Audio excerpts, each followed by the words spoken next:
A'udzu billahi minasyaitonir rajim. Tiba-tiba macam dapat dengan Quran. Okay, kita mulakan majlis ilmu kita dengan Al-Fatihah wa syaitanir rajim. Bismillahirrahmanirrahim. Alhamdulillahi rabbil alamin arrahmanir rahim maliki yaumiddin. Iyyaka na'budu wa iyyaka nasta'in ihdinas siratal mustaqim siratal ladzina an'amta 'alaihim ghairil maghdubi 'alaihim waladdallin amin. Okey, mana kita punya monitor and monitress page berapa? Siapa cakap tak tahu, I don't want to teach anymore. Dia marah eh. Okay, is it 2A2 or 2A3? Ha? 2A3. Okay. Pelajaran dan nasihat eh. Ini dah eh. Pasal kisah-kisah orang susah kahwin, is it? Okay. Kita just sambung lagi sebagai ulang kaji. Dua kisah anak manusia di atas ada beberapa hal yang mesti menjadi catatan dan pelajaran bagi setiap orang. Antara lain yang pertama, cinta jin kepada manusia boleh terjadi dan itu menyengsarakan. Tak pernah ada nama cinta jin, ianya membaikkan. Ia tetap adalah perkara yang sengsara. Kerana cinta tersebut dipaksakan dan tidak akan membawa kebahagiaan sedikit pun. Okey? Jangan kau perasan kahwin bunian boleh bahagia. Dia dah berumur lambat, kau berumur cepat. Bila-bila je bila kena tendang. Yang kedua, cinta jin kepada manusia biasanya dilampiaskan melalui hubungan seksual dalam mimpi. Sangat jauh bedanya dengan mimpi basah yang terjadi di awal usia baligh. Dalam fikih dikatakan bahawa salah satu tanda datangnya usia baligh bagi anak lelaki adalah mimpi basah. Tapi biasanya dalam mimpi tersebut tidak ada hubungan seksual. Yang ada hanya kenikmatan tanpa diketahui apa penyebabnya, dan ketika bangun, orang yang baru mengalami hal itu akan kebingungan. Mimpi basah sebagai tanda datangnya usia balik tidak pula terjadi berulang-ulang. So kalau orang terkena gangguan jin, mimpi yang tak senonoh itu dengan orang tak kenal ataupun dengan, senang cakap, dalam mimpi banyak kali lah. Dan it's not normal. Last minggu mimpi, next week mimpi. Itu tak normal. Kemungkinan ada gangguan di situ. Okay. Ketiga, cinta jin kepada manusia sering membuatnya tidak rela jika manusia yang dicintainya menikah. Sehingga dalam beberapa kes, ada yang gagal menikah disebabkan hal-hal yang tidak masuk akal. Why? Jin jealous. Sebab dia susah nak dapatkan jodoh. Yang keempat, agar jin tidak mencintai manusia, maka ia harus mendekatkan diri kepada Allah dengan memperbaiki akidah, ibadah dan moral atau akhlak, serta menghindari penyebab jatuh cintanya jin kepada manusia. Itu pertemuan lepas punya pembelajaran. Now today ialah penyebab cinta jin kepada manusia. Jom kita mulakan page 283. Secara pasti kita tidak dapat menjelaskan alasan logik bagaimana jin boleh mencintai seorang anak manusia. Tapi seperti diungkapkan di atas melalui beberapa kes, itu boleh saja terjadi. Dari pengalaman meruqyah pasien yang mengalami kes seperti ini, biasanya page 284, gangguan jin itu datang disebabkan antara yang pertama, tidak membaca doa ketika tukar pakaian. Siapa kat sini kalau tukar baju terus tak ada tak ada doa, tak ada bismillah pun. Pada sisi tertentu, jin hampir sama seperti manusia, punya nafsu dan punya akal. Jika ia melihat seorang perempuan atau lelaki, telanjang, maka boleh saja ia bernafsu dan mencintainya. Akhirnya rasa cinta itu berlanjut dengan hubungan seks yang terjadi melalui dalam mimpi. Oleh kerana itu Rasulullah SAW mengajarkan kepada kita agar sentiasa membaca doa ketika tukar pakaian, iaitu Bismillahilladzi la ilaha illahu, ataupun Bismillah. Okay, please rajin-rajinkan baca Bismillah. Okay, yang kedua, tidak baca doa ketika masuk water closet dan mandi telanjang.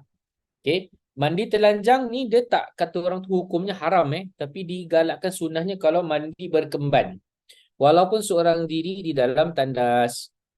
Okay, kita bacakan, dalam kes-kes lain, gangguan jin sering terjadi di kamar mandi sehingga menyebabkan seseorang suka menghayal, melamun dan sebagainya. Sebagaimana telah disebutkan bahawa malaikat Qarin yang selalu mendampingi manusia tidak akan ikut bersama orang yang didampinginya ketika masuk ke dalam toilet. Sementara jin setan memang menjadikan toilet sebagai salah satu tempatnya. Jika kita tidak membaca doa perlindungan ketika masuk toilet, maka boleh saja kita akan menjadi target untuk disesatkan atau digelincirkan oleh syaitan sang penghuni toilet. Al-khubuthi wal-khaba'ith.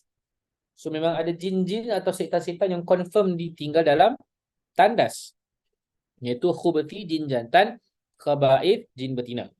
Seperti dalam kes tidak membaca doa ketika ganti pakaian, hingga syaitan melihat aurat seseorang, maka begitu pula ketika membaca doa perlindungan saat mau masuk toilet, hal yang sama dapat terjadi. Apalagi mandinya tidak memakai basahan, aka telanjang. Basahan ialah istilah orang Melayu telah menjadikan sebagai bahasa baku dalam disebutkan basahan yang dipakai ketika mandi. Oh ya, saya nak share. Tak silap saya, pengarang kitab ni Syekh Musdar kan. Dia di Indonesia kan. Tapi tak silap saya, bangsa dia bangsa Melayu. Bangsa Melayu yang asal usulnya dari Indonesia. Tu antaranya contoh orang-orang daripada Medan lah. Kebanyakannya macam itu. Saya pernah pergi Indonesia. Diorang banyak main muzik kan. Kalau you dengar muzik Jawa, dan diorang main tukar pula main muzik Melayu. Totally different. Different irama, different melody. Okay. Yang ketiga dia bilang melihat filem biru atau gambar porno. Aduh. Okay. Aku baca, tak nak baca ke tahu tak? uh, Boleh baca sendiri tak? Baca sendiri boleh? Baca sendiri? Saya sempat entahlah. Segan lah. Okay. Okay, page 286. Tidak berdoa ketika memulakan ni hubungan suami isteri dah, hubungan badan. Tidak jarang syaitan ikut dalam proses bersetubuh kerana pelakunya suami isteri tidak membaca bismillah dan doa sebelumnya. Imam Mujahid mengatakan apabila seorang menggaul isteri tanpa baca bismillah, maka para jin masuk dalam diri orang itu dan jin itu pun menggaulinya. Tak geram gaul. Itu kan isteri kita, tu kan suami kita. Jadi jangan lupa baca bismillah. Allah sebut dalam Al-Quran, ba'da a'udzu billahi minasyaitonir rajim. فيهن قاصرات الطرف لم يطمثهن إنس قبلهم ولا جان. Surah Al-Azim bermaksud di dalam syurga ada bidadari yang sopan menundukkan pandangannya, tidak pernah disentuh oleh manusia sebelum mereka dan tidak pula bangsa jin. Jika demikian, maka pengaruh syaitan terhadap anak mereka yang akan lahir juga sangat memungkinkan. Ibnu Abbas meriwayatkan bahawa Rasul SAW bersabda, andai kata salah seorang di antara kamu mendatangi atau menggoda isterinya mengucapkan Bismillah, Allahumma jannibna syaitan wa jannib syaitan ma razaqtana. Kalau susah sangat Bismillah pun jadi. Kalau tak ada Bismillah, tak tahu nak cakap apa. Memang asyik lagi. Al-Qadi berkata, ada yang mengatakan bahawa yang dimaksudkan dengan setan tidak boleh mengganggu adalah setan tidak akan membuat dia kesurupan atau syaitan tidak akan menusuknya ketika ia dilahirkan. Okay, now kita baca tentang tanda-tanda gangguan jin asyik. So, sekarang ni, jin asyik ni amenda, guys. Okay, kalau kita sebagai ahli ruqyah, selalu-selalulah kita akan dengar perak-perak cakap, oh ni gangguan jin asyik ni. Okay, sekejap saya nak ambil gambar sikit. Nak share dekat IG story. Okay. Gangguan jin mencintai manusia. So, jin yang mencintai manusia ni, jin yang namanya jin asyik.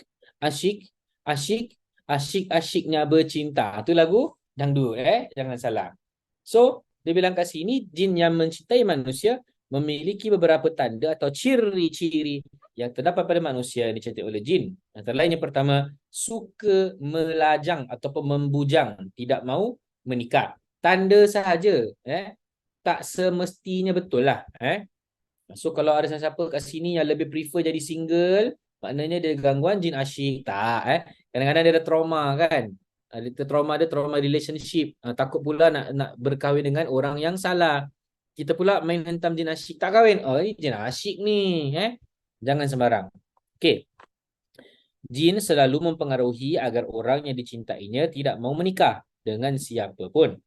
Cara jin mempengaruhi manusia agar tidak mau menikah atau membuat dirinya tidak disukai oleh lawan jenis antara lain adalah merubah wajahnya dengan bentuk yang menakutkan, jelek atau tua seperti nenek-nenek atau kakek-kakek di depan lawan jenisnya atau di hadapan orang yang ingin meminangnya jika ia perempuan. Ini saya ada banyak kes macam gini sih. Bangsa dia ternampak muka orang yang dia kenal, tiba-tiba mukanya jadi macam orang tua. Okey. Memang jin akan selalu menampakkan dirinya seperti itu.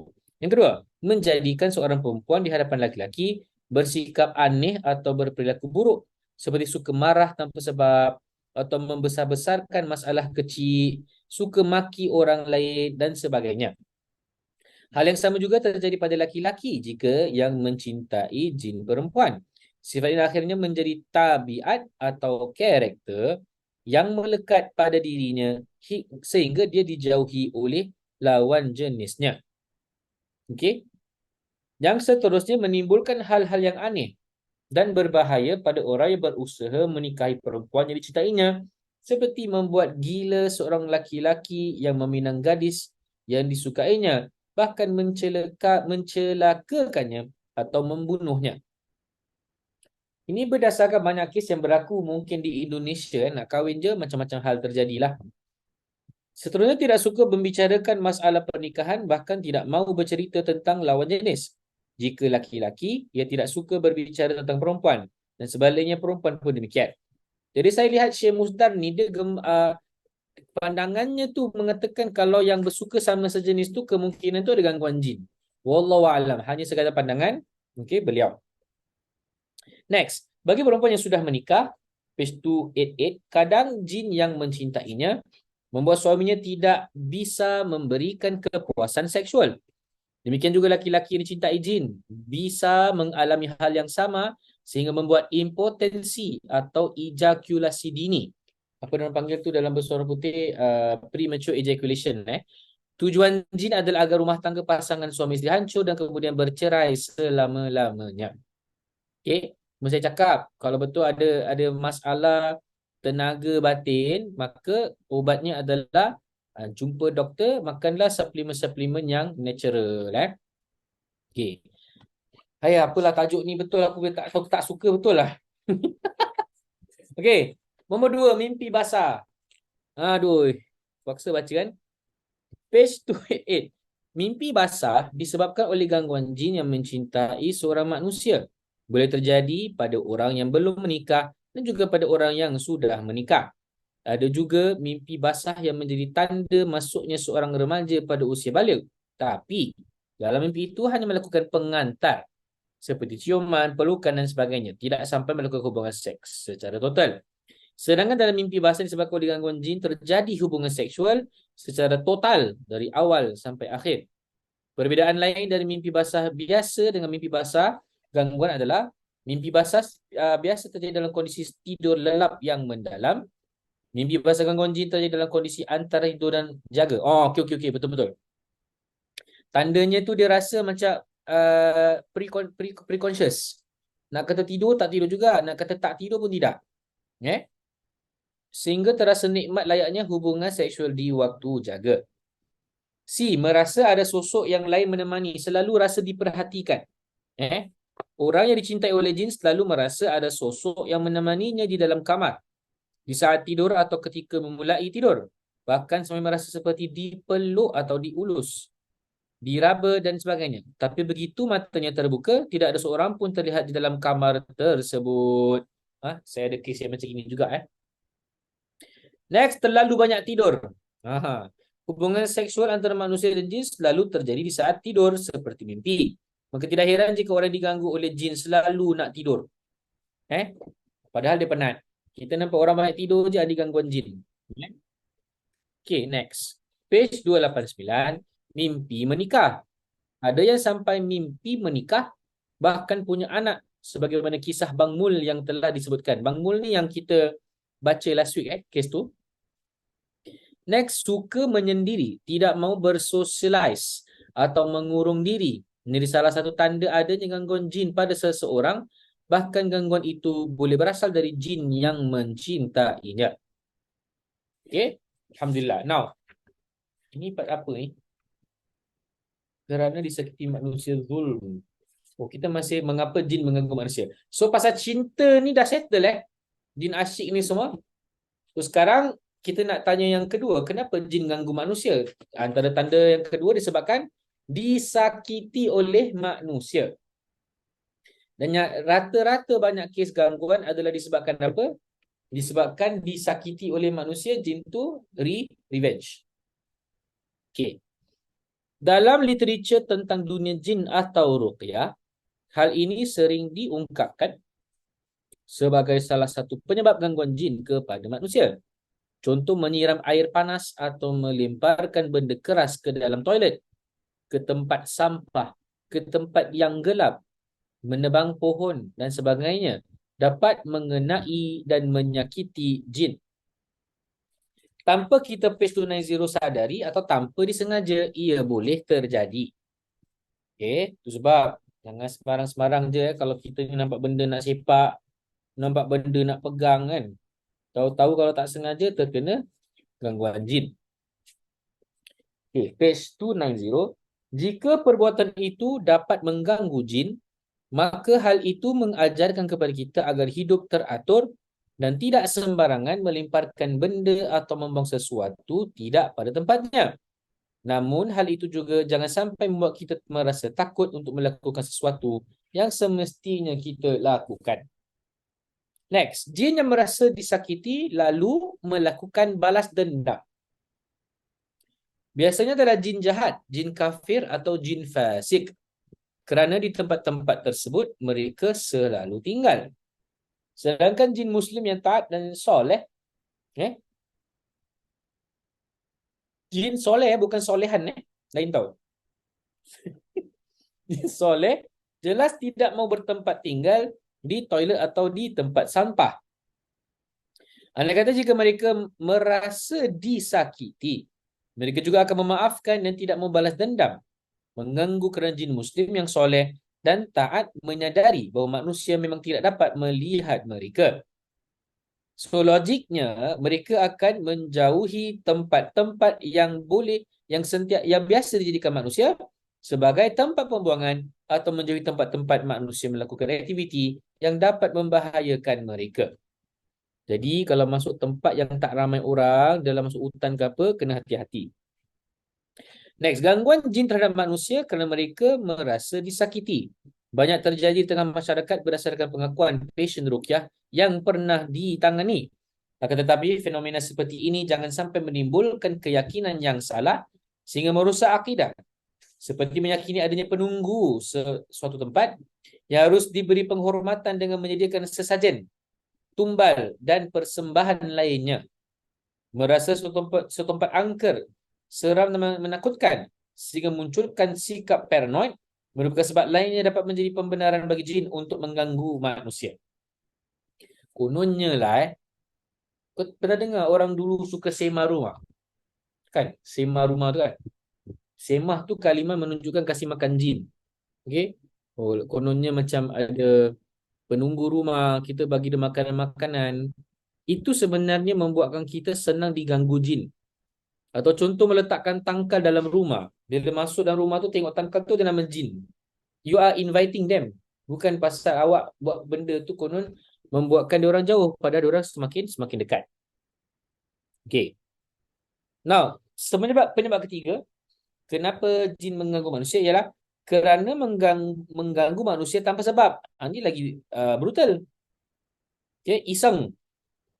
Ada kalanya jin ingin menjerumuskan manusia dan merosakkannya, baik secara fizik maupun merosakkan mental. Bukan kerana ia merasa disakiti manusia atau kerana cintanya terhadap manusia. Tapi jin itu melihat ada jalan yang terbuka lebar dan potensi yang sangat mudah untuk menyakiti manusia. Ini aku tak faham. Ini kira jin jahat gila macam ni. Tak ada pasal cari pasal. Okay. Dalam kondisi ini, jin tidak akan dapat menzalimi manusia kecuali jika manusia itu berada dalam salah satu kondisi tersebut. Yang pertama, dalam kondisi sangat marah. Okay, terlalu emosional. Marah merupakan kondisi kejiwaan yang harus ditempatkan secara proporsional. Jika ditempatkan sesuai kondisi dan tuntutan, marah akan menjadi terpuji, dan jika dilepaskan atau dilampiaskan tidak pada tempatnya secara overdosis berlebihan, maka dapat menimbulkan efek yang tidak baik, bahkan menjadi bumerang. Ada korelasi antara marah dan sifat kejadian jin. Syekh Jamaluddin Al-Qasimi mengutip perkataan Imam Al-Ghazali dalam kitab Ihya Ulumuddin.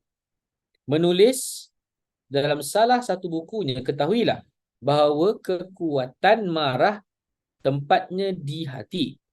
Makna dari kekuatan itu adalah mendidihnya darah yang terdapat di dalam hati ataupun jiwa lalu menyebar ke seluruh saraf-saraf dan timbul ke permukaan kulit tubuh sebagaimana naiknya api dan air ketika mendidih di dalam periuk. Kemudian setelah itu ia naik ke wajah sehingga muka dan mata memerah. Ada unsur api di dalam marah sehingga membuat panas dan wajah menjadi berwarna merah. Sementara itu jin juga diciptakan dari api. Oleh karenanya ketika manusia marah secara membabi buta, kesian babi tak bersalah, babi buta pula tu, kesian tak bersalah. Membabi buta tanpa kontrol dan overdosis, maka sangat mudah untuk diganggu syaitan. Bahkan gampang untuk dirasukinya, senang nak dirasuk kalau dalam keadaan marah. Oleh kerana itu Rasulullah menganjurkan kepada orang yang sedang marah agar berwuduk. Now B, jadi gangguan kalau terlalu takut. Ini Syekh Wahid pun cakap tahu, terlalu marah, yang kedua terlalu takut. Seperti disinggung di atas, bahawa kerana merasa takut yang berlebihan, manusia cenderung melakukan sesuatu yang menyimpang, page 292, dari agama.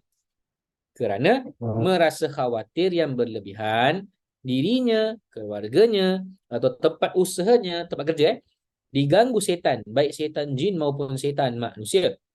Hingga akhirnya ia pun melakukan sesuatu yang bertentangan dengan akidah Islam, seperti meminta perlindungan kepada selain Allah, pakai azimat atau tangkal, memagar diri dengan cara syirik, membenteng rumah secara gaib dan sebagainya. Tahu secara gaib macam mana?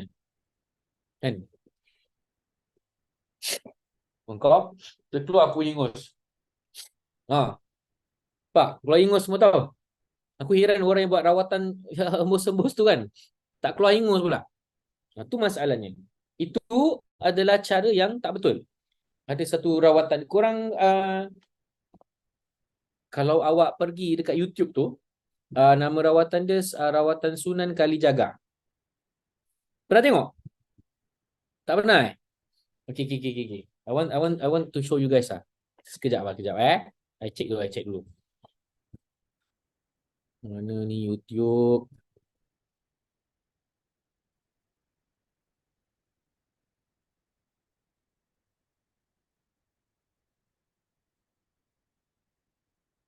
Sekejap guys sekejap Give me some time jap.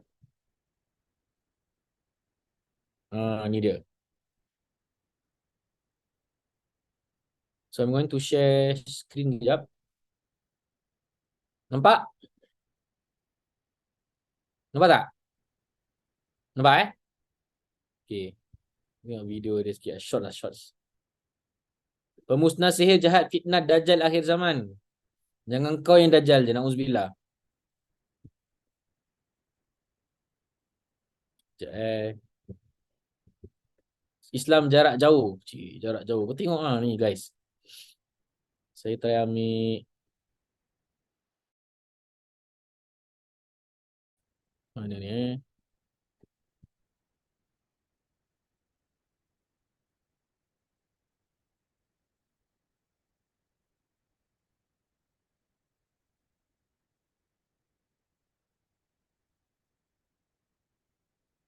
Not this one Is it this guy? No, this is the guy. Pergi home dulu.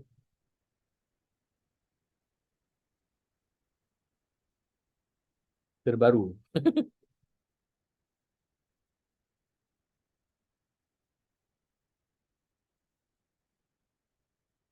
Membuat pengakuan. Apa ni? 3 months ago. Terkena ditangkap haluat. Kaitkan Jaim dengan Dajjal.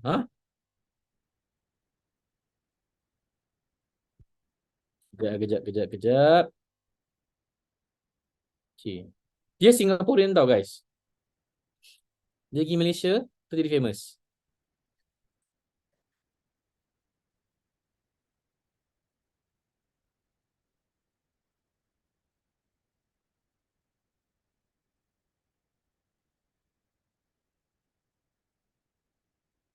Yang orang mati. Tak ada.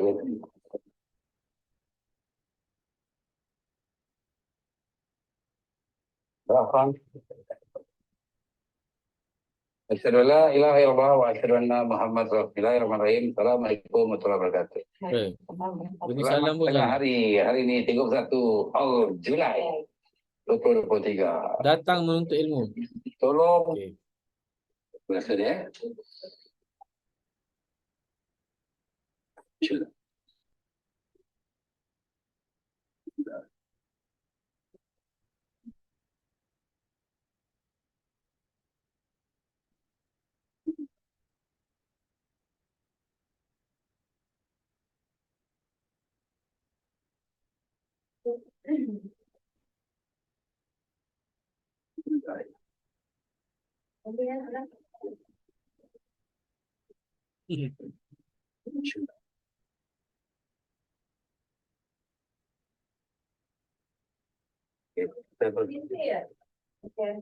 Nanti kan telefon bimbit tu. Kembalilah.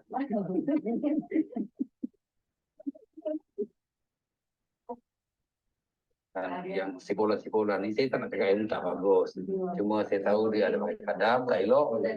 Saya tegur. Teguran saya untuk membina selagi teguran ini bukan menghina.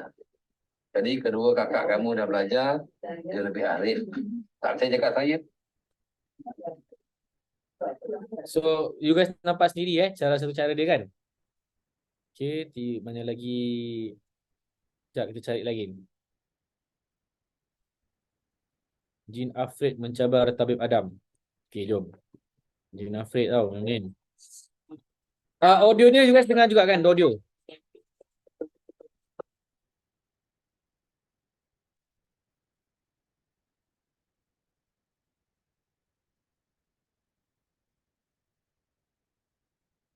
Apa buat itu TikTok? TikTok. Kak tengok follow Memang terfollow lama dah. Oh ya. Ada dekat kurang lebih sebulan maksudnya buat buat. Lepas tu siap tengok, dia tengok. Tengok tu tak Main lah. tak berani lagi. Oh. Ini semua dengan izin Allah Iya. Assalamualaikum warahmatullahi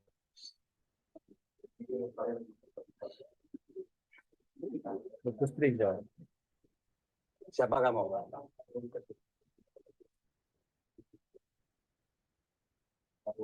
Siapa kamu?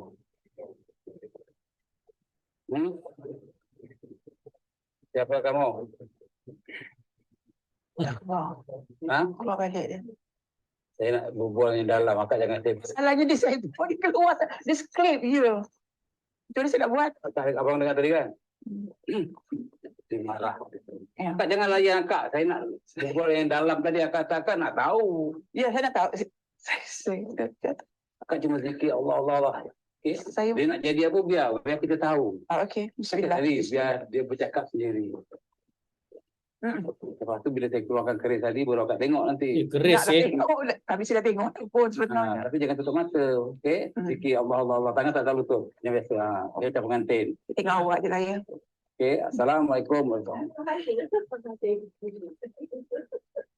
Tengok tangan dia tu. Nak pegang dia.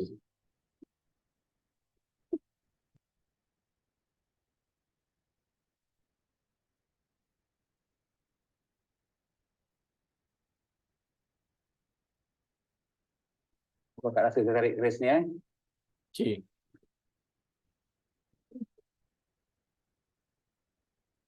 Tengok tangan saya ada apa?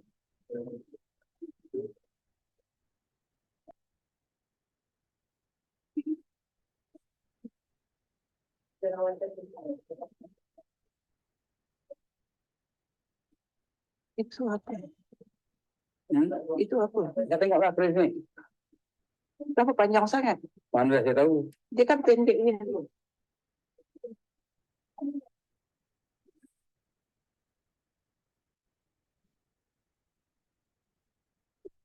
Jadi bukan saja keris, ada benda-benda lain dia masukkan.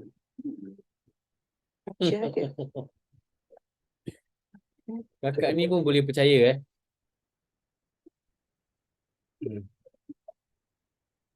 Tarik. Ada rasa bagian dada. Dia rasa tu masalahnya. Masa pergi. Bagian dada. Banyak. Setahun tak, belasan tahun. Hmm.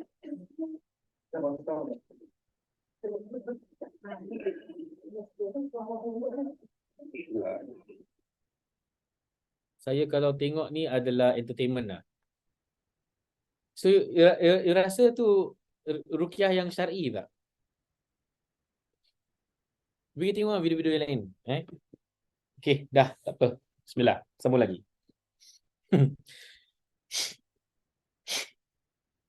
Dr. Strange punya murid ni. Aku rasa.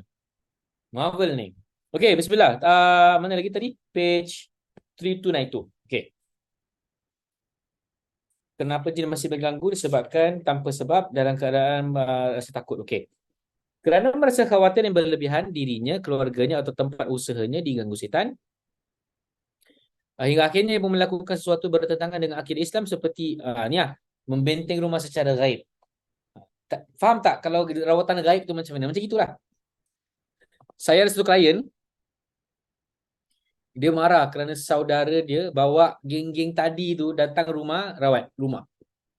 Dia masuk dalam botol. Apa masuk botol? Asfar tadi masuk jin dalam botol lah, Asfar? Tak ada ada jin kecil Ya. Okey, sambung lagi page 29 tu. Ketika manusia memiliki perasaan takut yang berlebihan, maka syaitan semakin berani mengganggunya. Betul. Jadi jangan takut. Jika manusia berani, kuat mental apalagi dibarengi dengan kekuatan akidah dan ibadah, maka syaitan akan lari terkentut-kentut.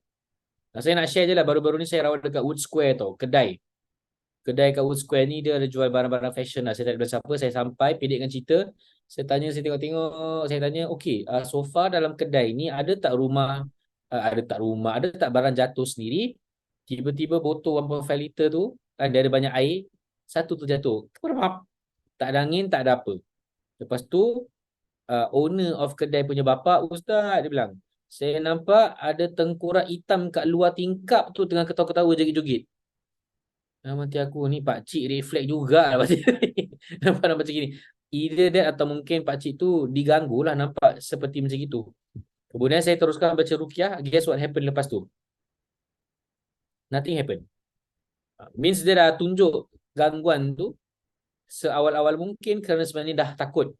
Kalau kita berani, mereka jadi takut. Okey. Ada satu riwayat diceritakan oleh Ibnu Abi Dunya dari Imam Mujahid, beliau kata, ketika aku ni memang saya pernah baca dalam kitab Syekh Wahid Abdul Salam Bali, kitab Wiqayatul Islam Dini wa Syaitan. So Imam Mujahid ni dia tengah solat malam tau.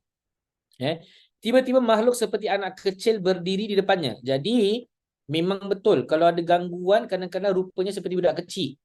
Dan baru-baru ni saya buat podcast, saya minta cerita pasal polis. Dia bilang dekat OLPA ataupun HTA, Whole Team Academy tu ada gangguan di Alpha Koi, Bravo Koi, selalunya gangguan budak kecil. Takkanlah tempat Home Team Academy itu budak kecil. Masalahnya dia nampak selalunya yang mengilai-mengilai. Okey, wallahualam. Okey, jadi apa jadi Imam Mujahid tengah solat malam ada budak kecil depan mata menjelma. Apa dia buat? Aku ingin menangkapnya. Tapi ia berdiri lalu melompat ke balik tembok hingga aku mendengar suara ia terjatuh. Kental kan? Kau nak muncul tengah orang sembahyang tahajud, dia keluar nak tangkap kau, dia lompat-lompat, dengar bunyi macam terjatuh. Tak kelakar. Okay. Dan setelah itu tidak pernah kembali lagi. That's why I always tell my clients, berani berhadapan dengan gangguan seperti ini. Kalau kita menang berani, dia orang pun jadi takut. Okay. Imam Mujahid berkata, sesungguhnya mereka bangsa jin takut kepada kalian sebagaimana kalian juga takut kepada mereka.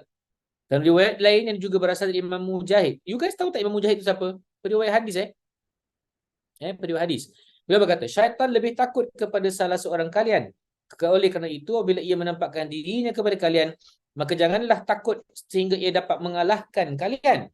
Tapi bersikap tegaslah kepadanya, kerana sesungguh ia akan pergi. Yakin tak awak bila tegas dia akan pergi? Saya yakin. Kenapa? Dah mengalaminya. Dah pernah mengatasinya juga. Dari mana? Daripada sesi-sesi ruqyah lah. Okey. Yang perlu dibangun dalam setiap diri mukmin adalah keyakinan bahawa manusia lebih mulia dari makhluk lain termasuk jin. Sebagaimana dijelaskan Allah jelaskan dalam Al-Quran dalam surah Al-Isra ayat 70. Ba'da a'udzu billahi minasyaitonir rajim. ولقد كرمنا بني آدم وحملناهم في البر والبحر ورزقناهم من الطيبات وفضلناهم على كثير ممن خلقنا تفضيلا. Sadaqallahul Azim bermaksud, dan sungguh kami telah muliakan Bani Adam. Allah dah muliakan Bani Adam. Kenapa kita nak menghina diri sendiri di hadapan bergangguan makhluk jin? Okay. Kami angkut mereka di darat dan di laut. Kami beri mereka rezeki dari yang baik-baik. Serta kami beri kelebihan kepada mereka dengan kelebihan yang sempurna di atas kebanyakan makhluk-makhluk yang telah kami ciptakan. Betul lah. The one that shape earth is siapa? Binatang. Humans kan? Okay. So, is proven betul Allah terangkan dalam Al-Quran. Okay. Bila saya ternampak kawan kita daripada Brunei ni, mana tadi? Mana kawan kita dari Brunei tu? Dia log out Mana si ni? Dia log out lah. Zid? Siapa nama dia? Yang dari Brunei tu? Asfah? Siapa nama dia? Mak, Ikmah. Mana Ikmah? tak ada. Tak ada. Oh, Tadi tadi ada. Tadi Pasal ada. saya nak share dengan dia. Baru-baru ni saya rukiahkan keluarga Brunei juga dekat hospital. Masya Allah. Tapi tak ada, tak apa. Nanti boleh share lah. Okey, sambung lagi. Page 293. Tapi, jika manusia tidak menyadari kelebihan yang Allah berikan kepadanya, atau sengaja menjatuhkan dirinya pada posisi yang rendah dan hina, maka syaitan akan mudah menguasainya. Apa lagi salah satu cara yang kita merendahkan martabat kita sendiri? Apabila kita turuti permintaan jin, contoh kena sembelih ayam, kena bagi sesajen, kan diperbodohkan sebenarnya, kita tak sadar. Gunakan tangkal pada dalam tu nama diorang, kita gantung, takut dia pasal. Tak ke itu satu benda yang diperbodohkan oleh syaitan? Jadi dengan kita menolak segala jenis rawatan yang pelik-pelik, maka itu menunjukkan kita tidak memperbodohkan diri kita dan syaitan akan takut dengan kita. Ikmar, selamat kembali. Saya nak kongsi je, 2 hari lepas saya rukiah di Hospital NUH. Ada keluarga juga daripada Brunei datang panggil untuk rukiah. Jadi mereka yang kedua, kamu yang pertama lah. Okay, Masya Allah. Tapi pada kali ini, pendekkan cerita, orang ini seperti terkena blood cancer. Bila dibacakan ayat rukiah, saya baca rukiah untuk gangguan jin, sihir dan ain. Bila baca, teringat Syekh Faizal dah bilang, tanda-tanda keluarnya gangguan apabila jadi bisul. Orangnya tu bila saya rukiahkan, mata dia dah tertutup tau. Bila dia bacakan rukiah, dah habis, mata dia terbuka, sini ada bisul. Tiba-tiba, muka daripada kuning-kuning jadi merah, seperti jalannya darah. Tak percaya tanya Asfah, kita rukiah orang, nanti kita akan nampak muka dia tu macam lebih bercahaya, seperti darah mengalir berjalan. Padahal baca Quran je pun. Kan, betul tak?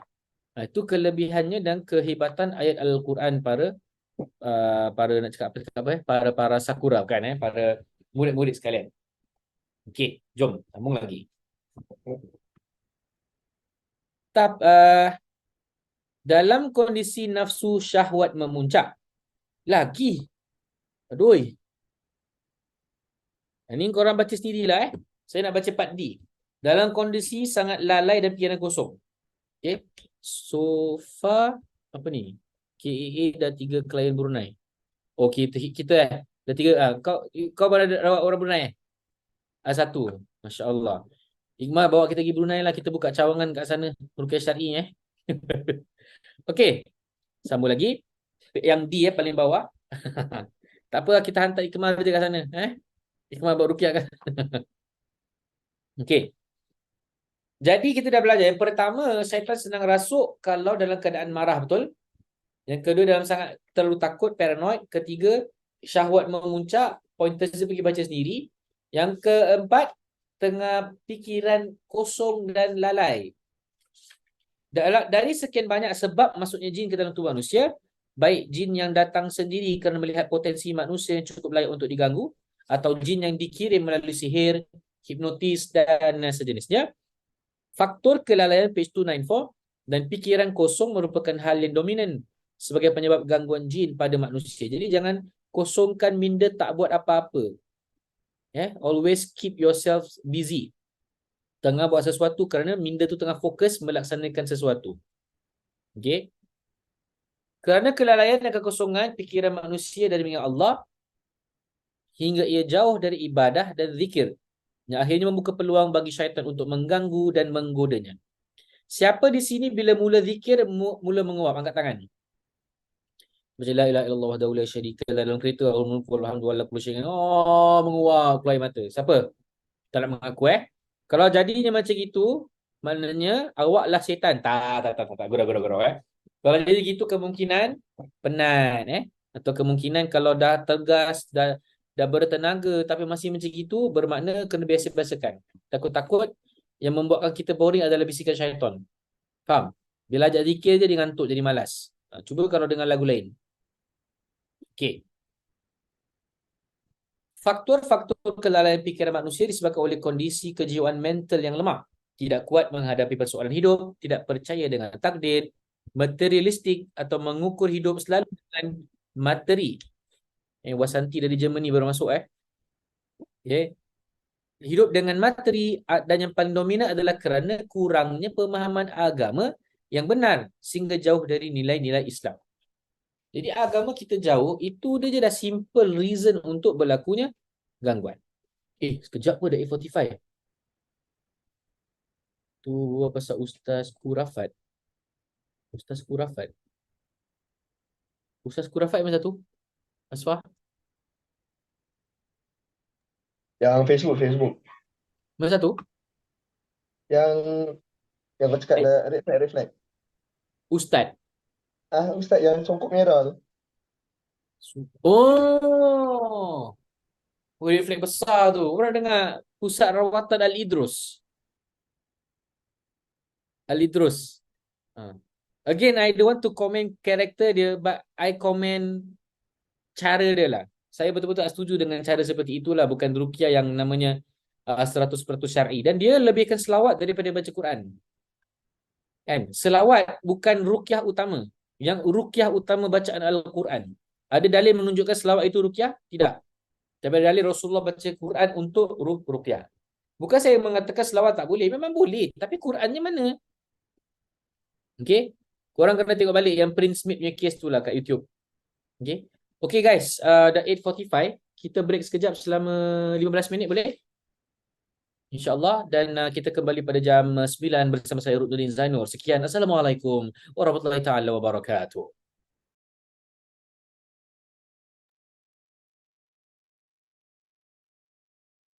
Bismillahirrahmanirrahim. Kita sambung lagi guys.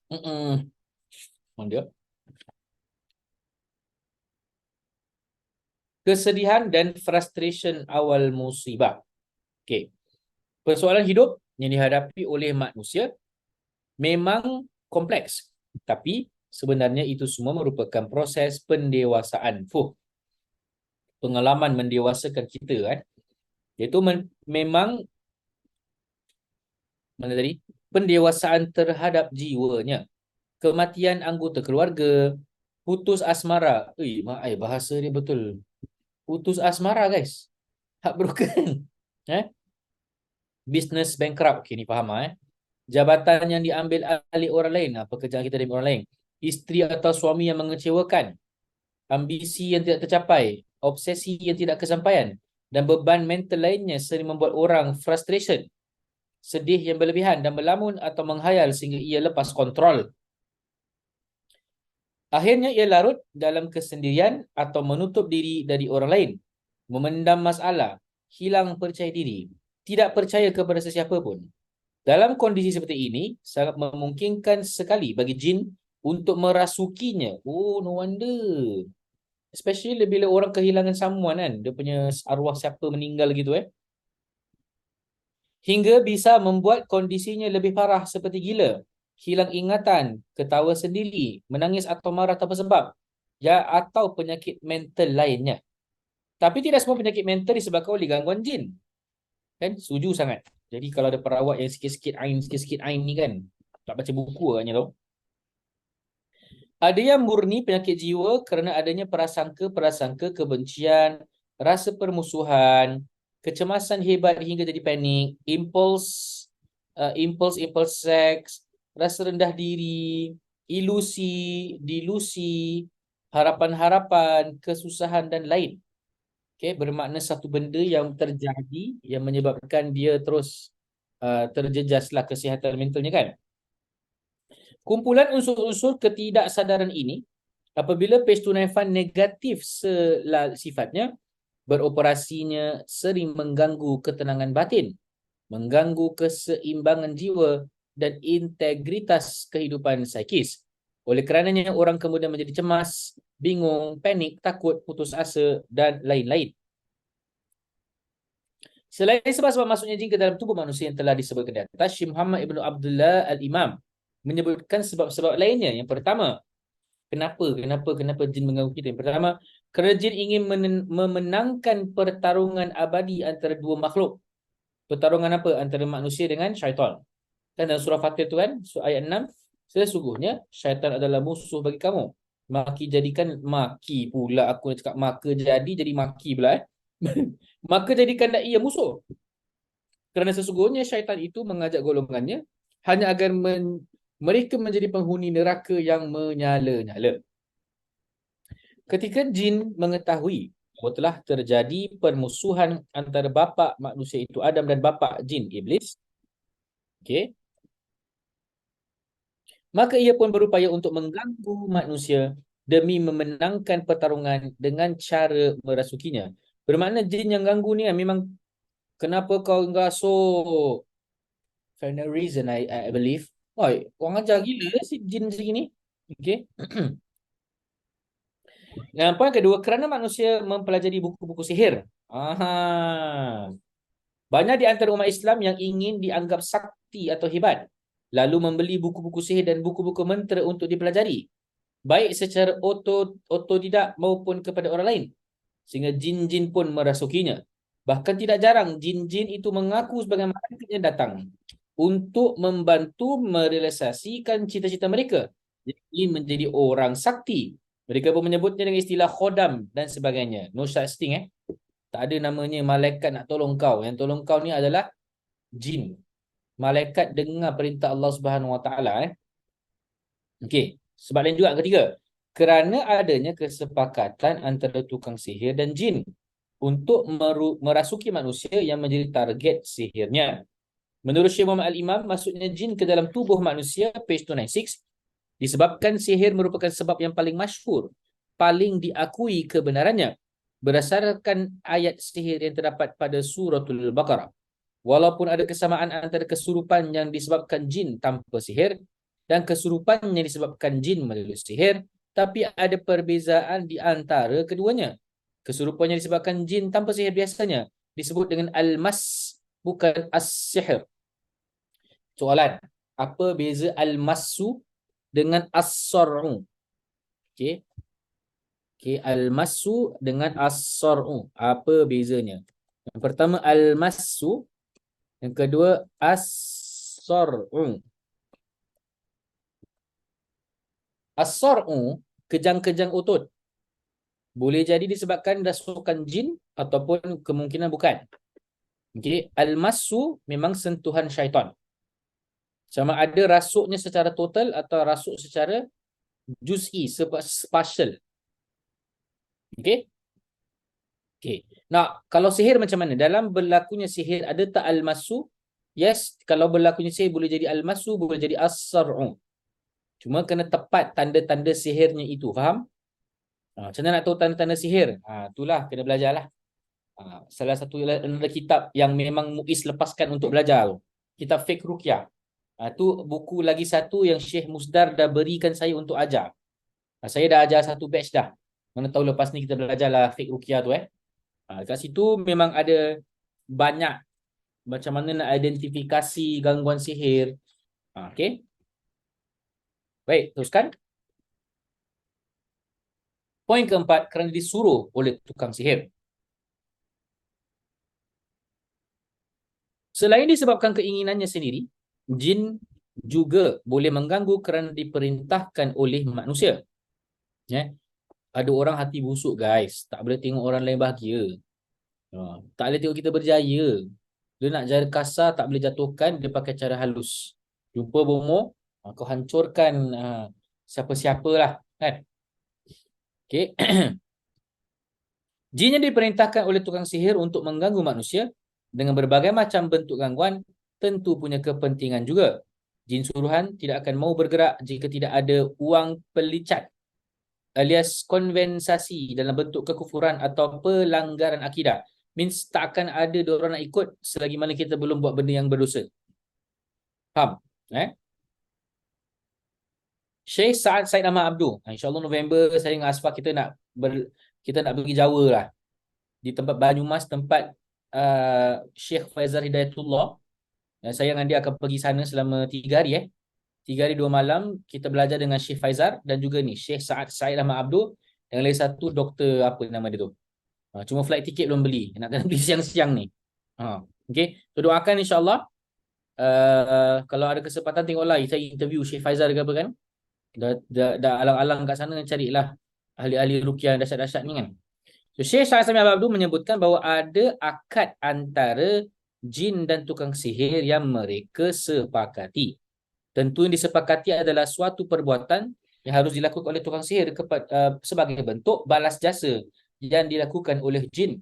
Ibn Qayyim berkata, setiap kali tukang sihir melakukan kekufuran yang paling hebat, paling kotor dan paling dahsyat, penentangannya kepada Allah dan Rasulnya serta kepada orang-orang beriman, maka sihirnya akan semakin kuat dan paling cepat terjadi. Oleh sebab itu, sihir penyembah berhala lebih kuat dari sihir ahli kitab. Sihir orang Yahudi lebih kuat dari sihir orang yang mengaku beragama Islam. Setuju sih? Setuju sangat-sangat. Sihir penyembah berhala lebih kuat dari sihir ahli kitab. Yang dimasukkan sembah berhala ni siapa? Itu sebab kalau sihirnya Hindu atau sihirnya Siam cepat terjadinya. Kan? Baik. Page 297. Persamaan dan perbezaan kerasukan jin dan kerasukan disebabkan sihir. Okey, jom. Antara kesurupan biasa dan sihir, guna-guna santet, teluh dan sebagainya, pada satu sisi ada kesamaan dan pada sisi lain ada perbezaan. Kesamaan dan perbezaan itu terkadang sulit diketahui oleh masyarakat awam. Syekh Muhammad Abdullah Al-Imam meneruskan persamaan dan perbezaan itu ni daripada kitab Imam Ibn Qayyim Al-Jauzi, Bada'i Al-Fawaid. Okey. So apa perbezaannya? Yang pertama, kita berpasal persamaan kerasukan jin dan sihir. Kesurupan dan sihir sama-sama disebabkan oleh penguasaan jin terhadap manusia. Betul? Kedua, kesurupan dan sihir sama-sama merupakan tindakan jin untuk menyakiti manusia. Betul? Tiga, kesurupan dan sihir sama-sama dapat mengakibatkan gangguan pada diri manusia, harta dan keluarga serta agama. Betul? Kesurupan dan sihir kadang hanya seperti hayalan dan ilusi yang tidak ada wujudnya, sehingga terkadang sulit dibezakan mana kesurupan biasa dan mana sihir. Betul? Because yang maha mengetahui whatever happen adalah Allah sahaja. Kita boleh agak tapi betul-betul tahu adalah Allah SWT. Orang yang ditimpa kesurupan dan sihir tidak dapat diobati kecuali dengan ruqyah syar'iyah. Betul? Pergilah doktor banyak kali pun heran tak baik-baik juga. Dan bila diruqyahkan, like I said lah, kita ruqyahkan orang dalam hospital kita suspek mungkin tak ada gangguan secara mystical. Tiba-tiba dia tu badan dia tu connected to a machine to search for BP kan. Heartbeat dengan blood pressure. Awal-awal ruqyah je dah naik rabak tau. Ting ting ting ting ting ting gitu kan. Dah pertengahan sampai akhir dah okey, dah relax, muka dah nampak merah. Tu kenapa samanya bila ruqyahkan orang itu ada efek seperti itulah. Jalannya perjalanan darah. Okey. Nah, apa beza kerasukan jin dan sihir? Pertama, kesurupan biasa merupakan kerasukan jin disebabkan oleh kelalaian peribadi manusia. Sedangkan sihir merupakan kerasukan yang telah direncanakan oleh tukang sihir dan jin. Dengan bahasa lain, kesurupan merupakan gangguan jin yang datang sendiri. Sedangkan sihir merupakan gangguan jin yang diperintahkan oleh tukang sihir berdasarkan kesepakatan mereka berdua. Antara tanda kalau jadi rasuk jin, bila suruh keluar dia cakap tak nak, tuan aku tak kasih keluar. Itu kemungkinan sihir lah. Disuruh kan. Tapi kadang ada orang rasul tak nak tu aku keluar. Kita tarik tudung dia sikit, dia betulkan. Ni memang dia meripik. Dia yang ahli sihir aku rasa. Okay. Kedua, kesurupan biasanya disebabkan oleh dendam jin terhadap manusia. Kerana cinta suka kepada manusia dan kerana iseng. Sebentar, apa benda iseng dari tadi aku baca ni? Saya tengok sikit. Al-iseng. Iseng in English. Aku tengok sikit. Joking? Ya betul. Okey. Sementara sihir disebabkan adanya permusuhan di antara manusia yang kemudian melibatkan tukang sihir dan jin sebagai tempat meminta bantuan. Artinya, kesurupan merupakan gangguan jin yang datang dari keinginan jin itu sendiri, sedangkan sihir merupakan gangguan jin terhadap manusia kerana disuruh oleh seorang melalui tukang sihir. So, that's why I say gangguan jin dengan gangguan sihir two different things. Gangguan jin asyik, apakah ianya sihir? Depends. Ada memang orang hantar jin supaya mengapa-apakan dia dalam bentuk seksual, ataupun memang ni jin suar gatal. So ada banyak persamaan dan perbezaan. Whatever it is, ruqyah je sudah. Jangan difikirkan sangat.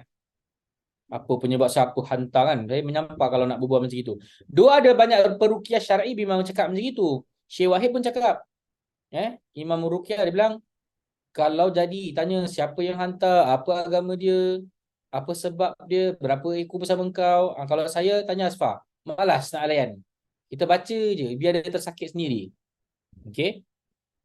Next. Keempat, jin yang dikirim melalui sihir terkadang mau keluar dari tubuh orang yang dirasukinya atas perintah tukang sihir kerana jin dalam hal ini berperan sebagai khodam. Tapi, sering pula jin yang dikirim melalui sihir itu tidak mau diperintah keluar oleh tukang sihirnya disebabkan pembangkangannya. Sementara jin yang merasuki manusia dalam kes kesurupan biasa, tukang sihir tidak dapat mengeluarkannya dan tidak ada kuasa tukang sihir terhadap jin tersebut. Okay. Poin kelima, jin yang dikirim oleh sihir terkadang nak keluar tapi dilarang oleh tukang sihir kerana diancam. Kadang-kadang banyak kes yang saya hear, kenapa sama dialog diorang. Nanti tukang sihir tu bunuh anak bini aku, dia bilang. Saya tak kisah tau ni dia ke tak ada, tapi saya jawab balik. Anak bini kau takut pula kena. Abang anak bini orang lain boleh pula kau buat. Nanti diorang diam. Okay. Sementara jin datang sendiri meneruski manusia, terkadang dia keluar bila dia berkeinginan untuk keluar. Itu semua atas izin dan kehendak Allah Subhanahu wa ta'ala. Poin yang keenam, tingkat keparahan dari gangguan jin terhadap manusia melalui sihir dan kesurupan berbeza-beza. Jin yang dikirim melalui sihir untuk menyakiti seseorang boleh melakukan tindakan yang paling menyakitkan sesuai keinginan dan permintaan tukang sihir, seperti membutakan, melumpuhkan, bahkan membunuh. Sedangkan jin yang merasuki tubuh manusia tanpa sihir, parah tidaknya gangguannya kepada manusia, kembali pada keinginannya sendiri. Bagi pandangan saya, tak perlu tahu beza ke tak beza. Yang penting dua-dua ada peran jin. Dua-dua ada peranan jin dalam merasuki. Okay? Cuma dia nak bilang kalau sihir tu ada tujuan. Kalau bukan sihir, kalau jin biasa ni maknanya tak ada tujuan lah. Bermaksud tujuan tu tak ada yang menyuruh gitu. Is bukan dihantar lah. Okay. Adakah manusia yang kebal jin? Okay. Siapa kat sini kebal jin? Okay. Baik, kita baca. Faktor fizik, keturunan, nasab, suku, bangsa dan kedudukan tidak membuat manusia kebal gangguan jin. Bermaknanya nak cakap apa? Anyone boleh terkena. Hatta Rasulullah SAW tu jadi syurga pun kan jin ganggu juga. Macam mana? Iblis datang nak campak benda kat muka dia. Okay. Siapa pun yang bernama manusia dan keturunan Nabi Adam selalu dihadapkan dengan ancaman gangguan jin. Kerana di antara manusia dan jin telah terjadi permusuhan dan perseteruan abadi. Okay. Walaupun seorang preman kelas terror dan penjahat kelas kakap tidak pernah kesurupan, tapi tidak jarang mereka menggunakan kekuatan jin untuk melindungi dirinya. Kebanyakan dari mereka mempelajari ilmu-ilmu kesaktian atau ilmu kanuragan, dan ia dapatkan melalui cara-cara tidak dibenarkan syariat. Sesungguhnya, tindakan mereka tersebut sudah tergolong kepada kerasukan jin, meskipun terkadang tidak disertai kesurupan. Saya buat contoh, orang yang belajar silat kebatinan. Kat mana jadi salah? Padahal kita nampak baca Quran and all that kan. Kat mana yang jadi salah? Bila ada amalan khusus untuk dapatkan kekuatan tertentu, ini dah salah. Sedangkan kalau you tahu hanya para nabi dan rasul saja Allah anugerahkan dengan ilmu-ilmu yang namanya mukjizat. You belajar sesuatu untuk dapat kelebihan tertentu, ini salah. Situ je dah ada pertolongan jin lah. Okay. Faktor darah juga tidak menjadi penghalang bagi jin untuk mengganggu seseorang. Katakanlah darah Batak ke, darah Madura ke, darah Papua ke, darah Banjar ke, dan sebagainya digolongkan sebagai darah kuat. Bukan jaminan sebagai penghadang jin. Keberanian manusia di alamnya tidak identik dengan ketakutan jin. Boleh jadi keberanian manusia tidak terarah, berpotensi menjadi penyebab masuknya jin ke dalam tubuhnya akibat rasa bangga dan kesombongan. Kalau terlalu berani pun boleh jadi. Macam contoh saya lah. Zaman muda-muda dulu belasan tahun kan. Action berani kan. Pergi explore cari hantu tak keluar tak muncul. Dekat halu-halu yang Banglo number 10 tu juga saya nampak jelmaan pocong. Demam 3 hari terus. Ini zaman bujang kan. Sekarang dah taubat. Okey. Dia teruskan lagi. Jika ada keyakinan bahawa suku tertentu atau orang-orang tertentu kebal dari gangguan jin, maka hal itu termasuk khurafat atau mitos yang tidak memiliki dasar atau alasan syar'i. Sebagaimana ungkapan orang Arab yang mengatakan, orang yang berdarah hitam tidak akan kesurupan syaitan. Terlepas maksud dari darah hitam itu, page 300, bermakna pemberani atau memang jenis darahnya berwarna hitam. Tapi yang jelas, selama darahnya masih mengalir di dalam tubuhnya, selama itu pula jin dapat merasukinya.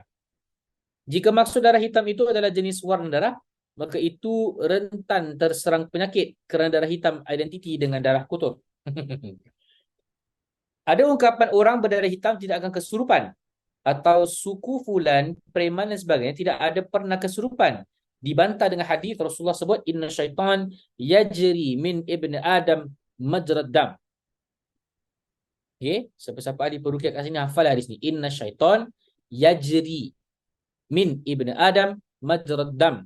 Syaitan mengalir masuk dalam tubuh manusia melalui manusia mengikuti aliran darahnya. And it's proven betul juga. Ada video-video yang saya ambil ketika meruqyahkan orang. Ya, dia punya perjalanan darah getar-getar tu berpindah-pindah. Pelik sangat-sangat. Okay. Dari hadis yang tidak perlu diragukan kekuatan argumentasinya, dapat diambil beberapa kesimpulan terkait pembahasan ini. Iaitu, yang pertama, setiap Muslim sekurang-kurangnya memiliki pengetahuan agama bahawa penguasaan jin jahat terhadap manusia merupakan bahagian ketentuan qada dan qadar.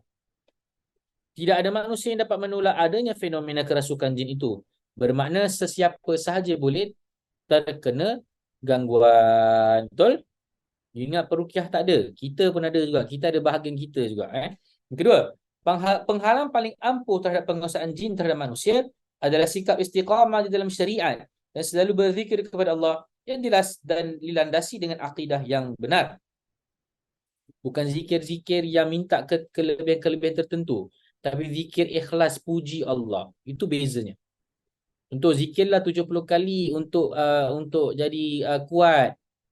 Kau zikir untuk kuat. Jangan zikir kerana ini sunnah. La ilaha illallah wahdahu la syarikalah. Lahul mulku wa lahul hamdu wa ala kulli syai'in qadir. Tanpa apa alasan pun, niat you hanya memuji Allah. Itu je zikir-zikir yang sunnah. Okey, ni tak. Baca lagi ni 100 kali. Berdasarkan tak ada hadis Kalau ada hadis ajar, itu lain. Ini tak ada, dia reka sendirilah contohnya kan. Zikir Allah. Macam tadilah perawat tu. Dalam hati Allah, Allah. Yalah kau sebut Allah. Apa? Apa permintaan kau? Apa yang sebenarnya kau inginkan? Faham? Okay. Oh, you buat macam ni 100 kali. Nanti semoga badan kebal. Salah tak? Memang salah. Syaitan lagi nak minta tolong. Syaitan cakap balik. Dah lah Allah tu bilang kita ni tak ada kena-mengena. Kau minta pula dengan aku. Kau sebut nama dia. Jadi itu kesesatan yang paling brutal sebenarnya. Teruskan. Part 3. Syariat tidak membezakan suku bangsa, darah hitam atau darah putih. Bahkan darah biru sekalipun. Siapa darah biru? Spiderman Jadi selama darahnya masih mengalir, syaitan berpotensi merasuki tubuhnya. Poin keempat, berbekam pada titik yang benar dapat menyembuhkan gangguan jin. Asfar ni dia peruqyah di sini dia tukang bekam. Kalau ada rasuk teruk sangat, on the spot juga dia bekam orang tu. Tak lah gurau tak. Nah, tapi itu salah satu usaha juga sebenarnya.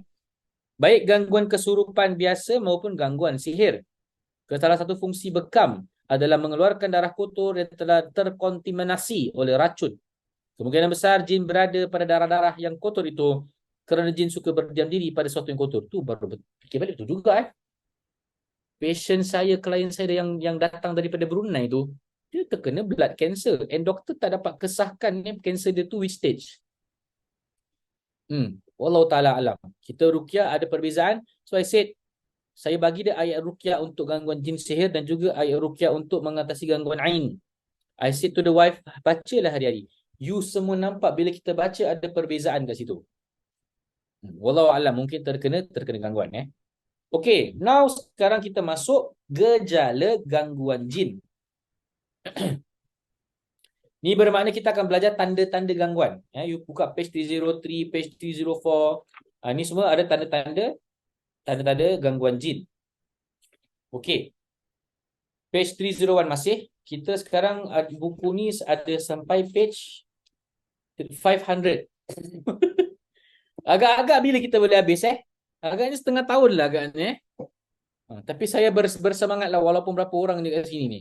Okey, semoga dapat keberkatan daripada tuan pengarah kitab ini yang awak dah tamat belajar baca kitab ini, dan kita akan beri sertifikat lah, certificate of completion, dan ditandatangan oleh perawat pula pengarang kitab ni lah, Syekh Musdar. Okey, gejala gangguan jin sama persis seperti penyakit medis, penyakit non-medis yang disebabkan oleh gangguan jin memiliki gejala atau indikasi. Gejala-gejala yang tampak atau dirasakan oleh seseorang boleh terjadi di waktu jaga atau di waktu tidur. Namun tidak semua gejala-gejala yang disebutkan benar-benar sebagai petanda positif adanya gangguan jin pada diri manusia. Sebelum menjelaskan beberapa gejala sebagai tanda adanya gangguan jin, maka boleh jelaskan beberapa nasihat berikut. Pertama, memastikan tanda-tanda atau gejala-gejala yang berkaitan dengan penyakit mental secara umum dan penyakit gangguan jin secara khusus memerlukan kemampuan dan pengalaman dari peruqyah. Okey, kalau orang yang pengalamannya kurang, semua benda pun dia cakap gangguan jin. Kalau Asfar tu peruqyah tu paling susah lah nak cakap you ada gangguan jin. Bagi dia semua benda pun ni mental dia cakap. Taklah gurau lah. Memang ada gangguan yang mystical. Tapi memang nasib dia banyak gangguan ni yang actually tak perlu dipanikkan pun mereka terlalu ikutkan sangat perasaan. Okey. Okey, peruqyah yang berpengalaman dan cerdas telah melakukan penelitian yang objektif dan kemampuan praktik akan mampu mendiagnosa penyakit.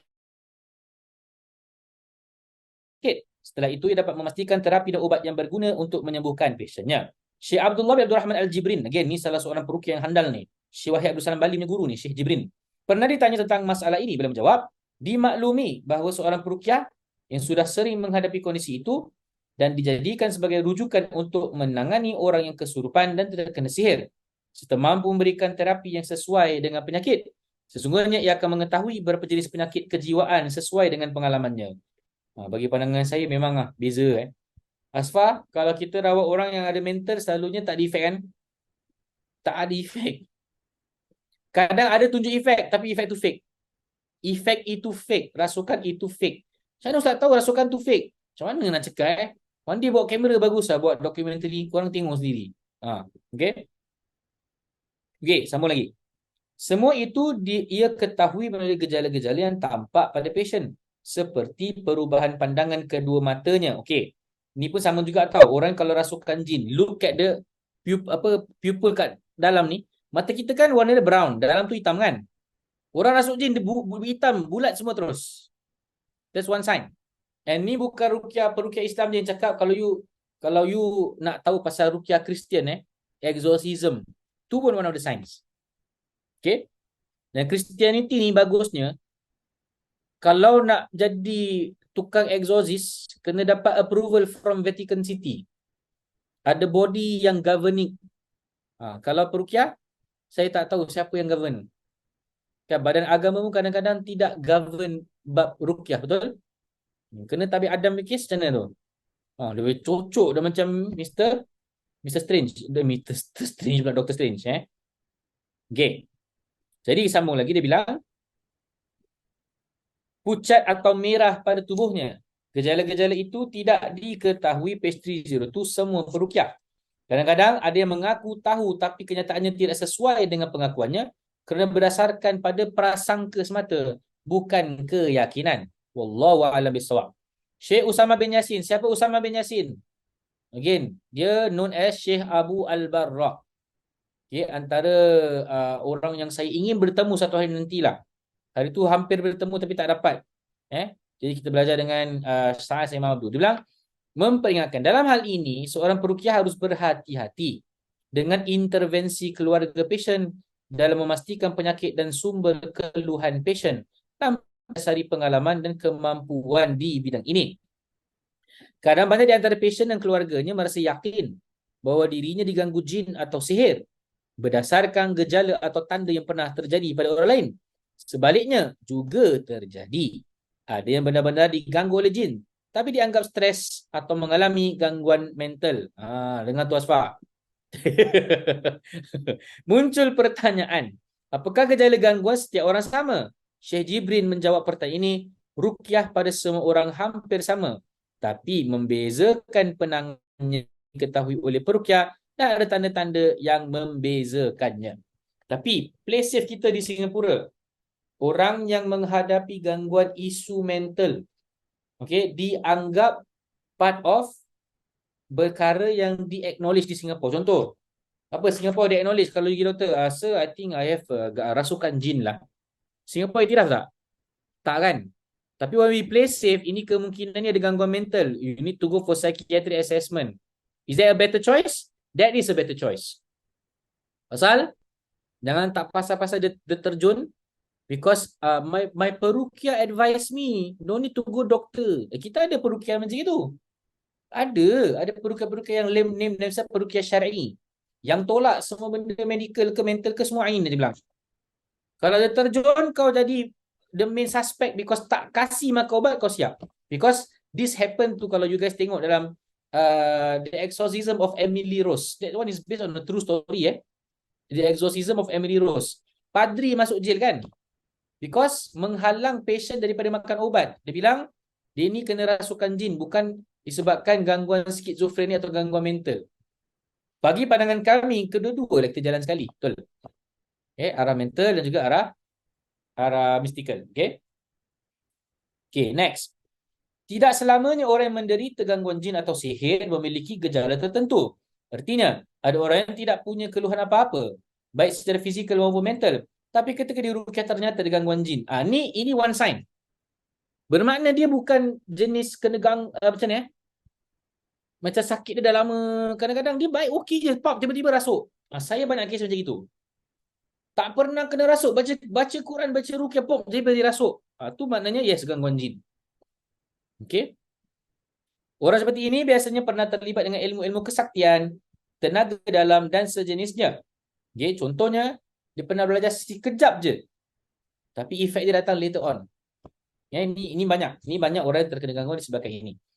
Point C. Gejala gangguan jin dan gangguan jiwa, bahkan gangguan fizik kadang memiliki gejala yang sama.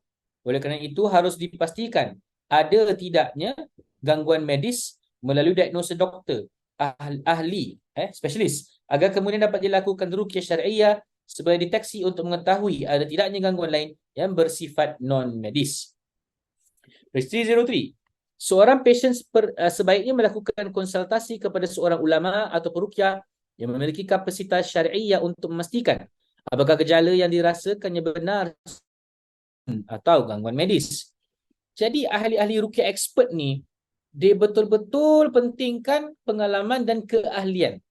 Bermakna no Tom, Dick or Harry boleh senang-senang jadi peruqyah. Maksudnya peruqyah ini sebagai terapis. Kalau untuk you guys nak jadi peruqyah untuk keluarga, tu boleh. You have me to refer to seorang, nak cakap guru pun somehow boleh juga lah kan. Bukan aku acknowledge sangat aku ni guru. Tapi disebabkan pengalaman dan ilmu, kita rujuk kepada orang yang tahu kan. Okey. Mana tadi? Gejala-gejala gangguan jin atau sihir dapat dikategorikan menjadi 3. Gejala di saat jaga, di saat tidur, dan di saat ruqyah. So next week kita akan belajar kalau dalam sedar apa tanda dia. Kalau tengah tidur apa tanda dia. Kalau tengah ruqyah apa tanda dia. Okey. Ini semua klasik, ulama-ulama klasik punya inilah perbincangan. You nak baca dulu sementara tunggu next week pun boleh juga. No problem. Boleh je. Okey. Baik, kita akhir sampai di sini. InsyaAllah, Page 303. Jumpa anda. Ikmar, tengah kerja Tengah kerja, Ikmar. Subhanallah. Tengah curi waktu Selamat bertugas, Iqbal. Dan selamat menjalani weekend kepada anda semua. Mari kita akhir dengan tasbih kafarah dengan surah Al-Asr. Subhanakallah bihamdika asyhadu an la ilaha illa anta astaghfiruka wa atubu ilaik. Bismillahirrahmanirrahim. Wal 'asri innal insana lafi khusr illa alladhina amanu wa 'amilus solihat wa tawassaw bil haqqi wa tawassaw bis sabr. Sekian. Assalamualaikum warahmatullahi taala wabarakatuh.